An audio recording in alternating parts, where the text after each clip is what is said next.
Buenas noches, bienvenidos a Sala de Prensa. Diferentes posiciones ha generado la reacción del patrullero de la policía Ángel Zúñiga al negarse a participar en un desalojo a orillas del río Pance en la ciudad de Cali porque, según sus argumentos, las familias quedaban desprotegidas en medio de la cuarentena.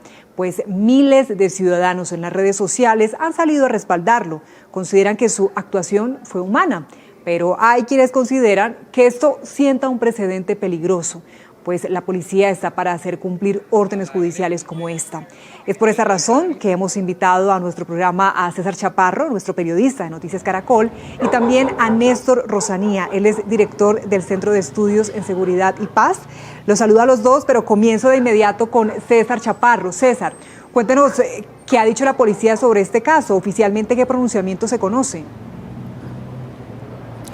Daniela, televidentes, pues según la misma policía, el joven patrullero en este momento se encuentra en la institución, está obviamente apartado de su cargo porque arrancó ya un proceso disciplinario por ahora en su contra. Según la policía, este proceso disciplinario busca establecer cuáles fueron los motivos, las causas y el modo, el lugar que tuvo este suceso de este joven, los motivos que lo llevaron a este hecho y también las causas que lo llevaron a ser grabado. Todo esto está siendo investigado por la Inspección General de la Policía. La policía dice que reconoce que esto es un acto humanitario que tiene cualquier policía, pero que no se pueden salir de los límites, no pueden invadir o ser indisciplinados, porque este joven hacía parte de un grupo de policías que estaba en la obligación, por un proceso judicial, cumpliendo un deber. Estaba ejecutando una acción para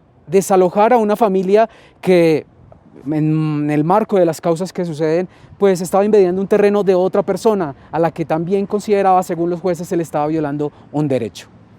César, ¿y qué ha ocurrido con el patrullero? Mientras esto pasa, ¿sigue en sus funciones? Sí, como ya lo habíamos dicho, este patrullero está apartado de sus funciones, no está expulsado de la policía, pero está inmerso en una investigación. Inicialmente se había dicho que había sido capturado, ya la misma policía horas después desmintió esta versión, que solamente fue trasladado a la estación para que ante su comandante rindiera la versión de los hechos, de lo que había ocurrido allí en esta zona de Cali. César, sabemos de su amplia experiencia, mucho tiempo usted lleva cubriendo esta fuente. ¿Alguna vez usted recuerda algo similar, un caso como el de este patrullero? Sí, hace un par de años sucedió algo similar donde un patrullero se negó a nombrar la palabra Dios que está en el lenguaje o en el himno de la policía, y este patrullero tuvo una investigación disciplinaria al interior de la institución. No fue expulsado, pero sí quedó con unas condiciones de la institución, dentro de la institución. Ese es el caso como más relevante, aunque según la misma policía, especialmente la inspección y toda el área jurídica, pues se han presentado otros casos similares, pero que no han tenido tanto impacto a nivel de la sociedad o en lo público, porque en ese entonces no había tantas redes sociales.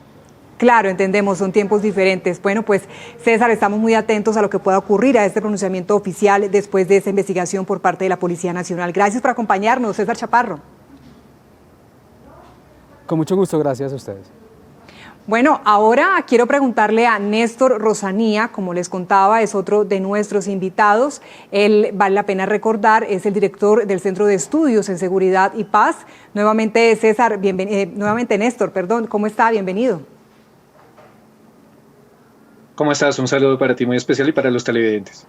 Bueno, Néstor, ¿podía negarse el patrullero a cumplir esta orden? ¿Existe la objeción de conciencia en estas instituciones? ¿Cuál es su análisis? Bueno, tres variables principales. La objeción de conciencia la creó un norteamericano que se llamó Henry David Thoreau, y esa objeción era hacia las guerras, hacia el pago de impuestos para sostener las guerras. Eso implicó que él terminara preso cuando Estados Unidos está en la guerra intentando invadir México.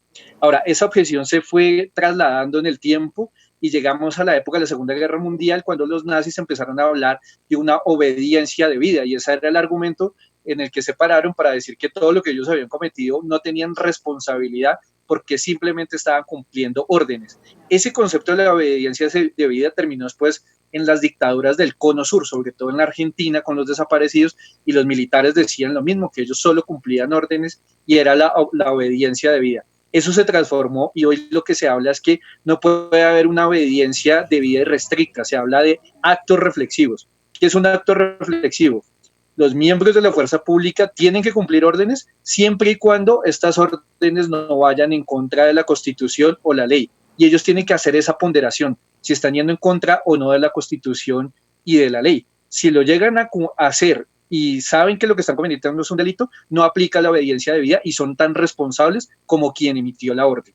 Ahora, con todo este contexto, para decirte que en el caso del patrullero, pues él debería cumplir la orden en el sentido que era una orden legal legítima porque había sido expedida por un juzgado, tenía los protocolos y lo debería ejecutar. Ahora, el problema, y obviamente hay un tema humanitario alrededor, porque la situación que él estaba viendo en ese momento, pues era conflictiva emocionalmente para él, pero legalmente tenía que cumplir la orden.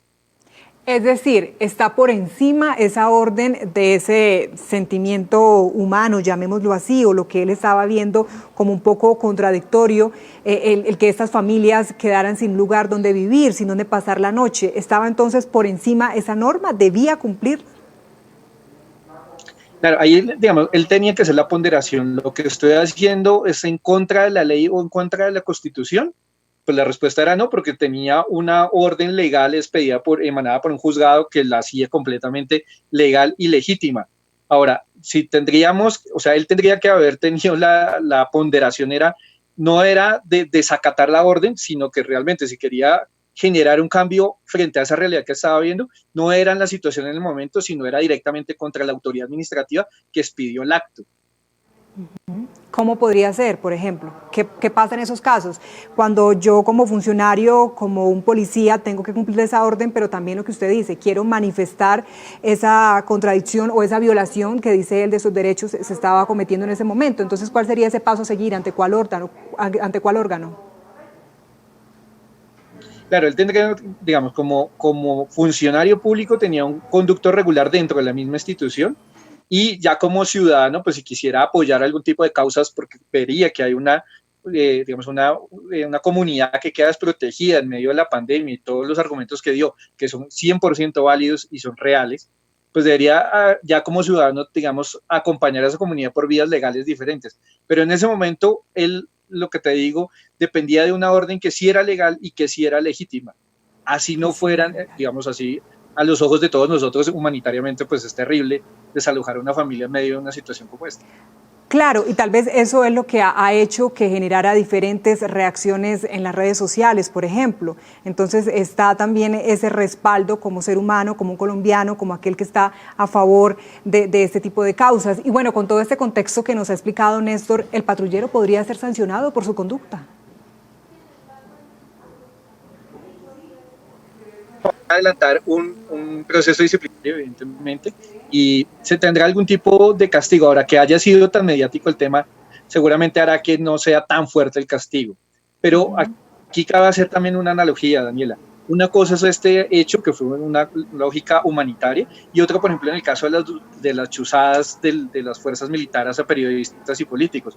Ahí no cabe ningún tipo de excusa. Esa obediencia debida no aplica ahí. ¿Por qué? Porque ellos sí estaban incumpliendo la Constitución y la ley y conocían eso, razón por la cual, ejemplo en ese caso, sí son responsables tanto los que lo hicieron como los que lo ordenaron. Claro, no hay un respaldo legal, como usted dice, no hay un marco jurídico que acompañe ese tipo de acción. Néstor, ¿cree usted que si no es sancionado el policía, como usted dice, de pronto, pues por esta coyuntura o el panorama mediático en el que estamos, ¿se puede abrir un boquete para que otros policías se nieguen a cumplir órdenes? Porque ese es un riesgo. Yo creo que, o sea, sí le van a dar una anotación y una sanción, digamos, interna disciplinaria dentro de su folio de vida, dentro de la policía. O sea, ese va a ser como el antecedente para que no sea, digamos, no se repita esta situación internamente. Ahora, este tema ya ha sido, digamos, muy debatido, la Corte Constitucional se ha pronunciado varias veces frente a lo que estamos hablando. ¿Cuál es el límite hasta donde un funcionario público puede y debe hacer caso a las órdenes de un superior? Y se ha dicho, el límite y la ponderación es que sea legal y legítimo acorde a la Constitución. Entonces, yo creo que en este caso, más allá de una anotación del folio de vida, la policía siempre se va a seguir parando en la sentencia de la Corte Constitucional en ese sentido. Entiendo. Más de 40 congresistas de la bancada alternativa solicitaron hoy en las plenarias que el patrullero sea condecorado. ¿Usted qué opina sobre este llamado, sobre esta propuesta, Néstor? Bueno, este caso, sin lugar a dudas, ya que es mediático, se convierte en un botín de guerra a nivel político. Entonces todo el mundo intenta ahora tener una posición frente al tema. Y obviamente pues hablar de una condecoración es como generarle más presión al gobierno y en medio de la coyuntura. Pero yo creo que es un tema que en este caso es fácilmente manejable en el sentido que sí había un respaldo legal y legítimo frente a la actuación que él tenía que ejecutar porque había una sentencia. Es que si no hubiera sentencia, ahí estaríamos en otro escenario. Pero como hay una sentencia, pues no, digamos, no hay mayor debate que ampliar ahí. Diferente al otro caso que poníamos donde sí no había nada y cometieron actos delictivos.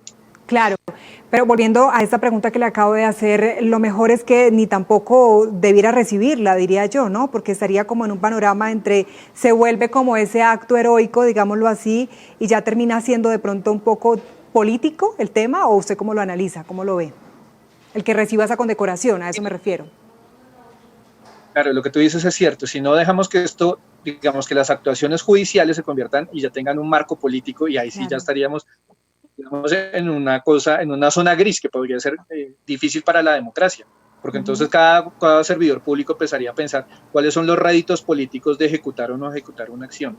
Entonces, creo que bajo el marco de la ley y la legalidad, para que no se nos salga esto de las manos, lo real es, todo funcionario tiene que hacer la ponderación, es válido, es legal, es legítimo, va acorde a la Constitución, y detrás mío, mi autoridad que me está dando esa orden, tiene un acto legal que yo me puedo respaldar en ese acto legal. Si es así, pues tiene que cumplir la orden. Si no, pues evidentemente no lo debe hacer. Pero dejar meter a la política en esto se puede volver riesgoso porque estamos más en un campo del derecho que de la política. Bueno, hablando o escarbando un poco más en la historia de este patrullero, encontramos que Ángel de Jesús es miembro activo del Cabildo Indígena del pueblo de Totoró y por eso también dice su familia pues ha tenido su respaldo en esta comunidad y dicen que esos valores o esa posición, ese comportamiento también se ha visto influido. ¿Usted cree que este tipo de costumbres también influyen en los policías, por ejemplo, como este patrullero? Claro, digamos, esa sociología que está alrededor y esa cosmovisión que él tiene por venir de una comunidad indígena, obviamente también influye pues, en la toma de decisiones. Pero lo importante ahí es que, digamos, primero va la ley y después va toda la parte, digamos, interna del funcionario. Ahora, esto lo estamos diciendo desde la comodidad de Bogotá, diferente a la visión que él tenía en ese momento, viendo la situación dramática de esas familias, viendo que están expuestos en medio de una pandemia, pues obviamente es muy diferente. Entonces, entendemos la situación en términos humanitarios, pero también entendemos desde el marco jurídico legal. Aquí lo importante también es que haya un acompañamiento del Estado, porque él dice una cosa que es muy seria y muy importante. Sacan a las familias y esas familias no tienen ningún tipo de respaldo en términos de asistencia del Estado. Y no es que el Estado les haga un favor, es que es una obligación del Estado garantizarles una vida digna a esas familias. Entonces, creo que nos quedamos a veces también todos nosotros en ver al policía y también las autoridades que deberían atender esa situación, pues casi que pasan de agache. Claro, entonces es la otra cara de la moneda, también entonces los otros actores que están haciendo o cuál es su responsabilidad. Y justamente sobre esto que usted acaba de mencionar, que me parece clave, quería preguntarle, porque en un caso como este, en el que se iba a realizar el desalojo de unas familias evidentemente muy humildes, el principal responsable es el urbanizador pirata que engañó a estas personas, pero luego, ¿de quién es la responsabilidad por dejar que eso ocurra y luego sacarlas de allí sin darles una opción de vivienda? ¿De las autoridades locales, de la policía o del juez que ordena el desalojo? Bueno, los primeros deberían ser las autoridades locales porque tienen esa responsabilidad de la vigilancia y cuidado del plan de ordenamiento territorial, o sea, que haya estos tierreros y todas estas organizaciones ilegales que hacen el loteo, engañan a la gente. Eso es digamos, una responsabilidad del Estado, de las autoridades, digamos, municipales. Ahora, lo segundo es también una responsabilidad de la policía como institución. ¿En qué sentido? En que hay que ponerle mayor inteligencia a estos actos delictivos. Es que no es una cosa nueva o aleatoria. Aquí en Bogotá hemos visto decenas de organizaciones, urbanizaciones piratas que son denunciadas y uno vuelve y ve que aparecen en otro lugar. O sea, hay que crear un modelo de inteligencia que permita capturar a los cabecillas de todas esas organizaciones. Y lo tercero, pues obviamente el policía casi que queda pues como la punta del iceberg es él, pero si vemos, pues debajo de él hay una serie de responsabilidades más que personales, son institucionales. Bueno, pues así están las cosas, ese es el panorama. Esperamos que las personas que están conectados con nosotros también saquen sus propias conclusiones. Néstor Rosanía, director del Centro de Estudios en Seguridad y Paz, muchas gracias por aceptar esta invitación de Sala de Prensa. Gracias a ti, Daniela, y a todos los televidentes. Gracias. Nosotros hacemos una pausa, pero ya volveremos con más información y nos va a contar ya Ricardo Espina qué tiene en su radar hoy. Ya volvemos.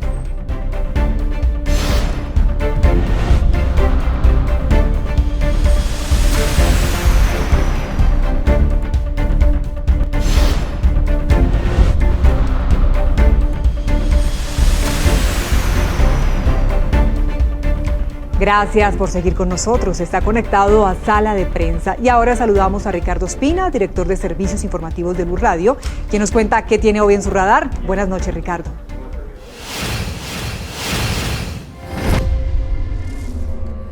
Muy buenas noches. Hoy entra en el radar en Sala de Prensa en Noticias Caracol Ahora la difícil situación de los venezolanos que hoy están en Colombia y que quieren regresar a su país para intentar tener de alguna manera un sustento básico durante la pandemia del coronavirus. La situación es crítica por varios asuntos. Primero, porque están llegando centenares de venezolanos caminando después de largos días en las carreteras de Ecuador y Perú, tratando de cruzar hacia Venezuela, luego de que el trabajo se haya acabado en esos países, como también ocurre en Colombia. Migración, que es la oficina de la Cancillería que trabaja esos temas aquí en Colombia, ha confirmado que al menos 70.000 venezolanos han regresado a su país desde el comienzo de la pandemia y el aislamiento preventivo obligatorio, es decir, hace ya cerca de 80 días. Pero todavía queda más de 1.700.000 personas venezolanas en nuestro país y una porción de ellas quieren regresar porque en Venezuela tienen familiares o tienen sus casas y de alguna manera garantizan el mínimo vital para ellos y para sus seres queridos. Hoy hay una situación adicional que es crítica y es que, de acuerdo con lo que ha dicho el gobierno colombiano, el régimen de Nicolás Maduro decidió restringir de una manera muy fuerte la cantidad de personas que pueden ingresar a Venezuela, incluyendo ciudadanos de ese país. Solamente han autorizado el paso 3 días a la semana, lunes, miércoles y viernes, y con un aforo máximo de 300 personas. Esto genera un cuello de botella y una olla a presión en el país muy fuerte. En Bucaramanga, en Cúcuta, en Bogotá y en Cali, por ejemplo, hay asentamientos grandes de venezolanos que intentan regresar a su país. En Cali, por ejemplo, el alcalde Jorge Iván Ospina reveló que no descarta la posibilidad de sacar a los venezolanos que están en el parque de las canchas panamericanas.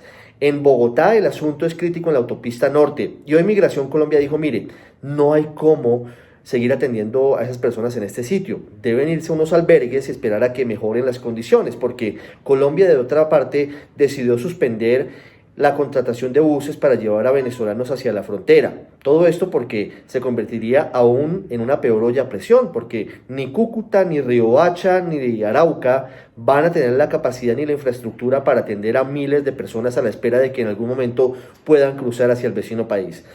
Al llamado que se ha hecho a Naciones Unidas es muy fuerte para que hoy la comunidad internacional vuelque sus ojos a Colombia y a Venezuela y se den cuenta que esta es una crisis humanitaria de incalculables proporciones. El complejo panorama, lo que está ocurriendo entonces con los venezolanos en nuestro país. Muchas gracias, Ricardo. Y así llegamos al final de Sala de Prensa, pero mañana los esperamos con más información. Sigan con Signo Pesos en Noticias Caracol Ahora. Buenas noches.